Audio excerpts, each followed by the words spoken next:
ഇത് തിരുവനന്തപുരം കഴക്കൂട്ടം സ്വദേശി രാമകൃഷ്ണപിള്ളയും ഭാര്യ ലളിതമ്മയും.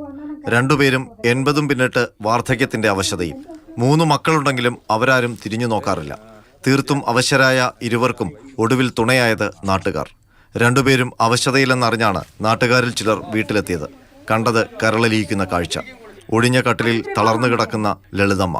ഭക്ഷണം കഴിച്ചിട്ട് തന്നെ ദിവസങ്ങളായി. ഭാര്യയെ പരിചരിക്കാൻ പോലും കഴിയാതെ നിസ്സഹായനായ രാമകൃഷ്ണപിള്ളയും. ഞങ്ങളെ കാര്യം വളരെ ആഴപ്പാനത്തിലാണ് നടക്കുന്നത് സാറേ. എനിക്ക് ഒരു ജോലിയില്ല. ഞങ്ങൾ മമ്മട്ടി വെട്ടി നീരാമ്പൽ അടിച്ച് സ്ഥലം ഉണ്ടാക്കി രണ്ടുപേരും ആ പാട്ടമൊക്കെ പിടിച്ച് കൃഷിയൊക്കെ ചെയ്ത് സ്ഥലമൊക്കെ കൃഷി ചെയ്ത് പുരയിടമൊക്കെ കൃഷി ചെയ്ത് അങ്ങനെയാണ് ജീവിക്കുന്നത്. നാട്ടുകാർ പോലീസിനെ വിളിച്ചു വരുത്തി. പോലീസ് മക്കളെ ഫോണിൽ ബന്ധപ്പെടാൻ ശ്രമിച്ചെങ്കിലും ഫലമുണ്ടായില്ല.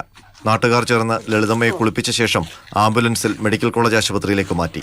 സ്വത്ത് വാങ്ങിയ ശേഷം മക്കൾ തിരിഞ്ഞു നോക്കിയിട്ടില്ലെന്ന് നാട്ടുകാർ പറയുന്നു. മാതൃഭൂമി ന്യൂസ്, തിരുവനന്തപുരം.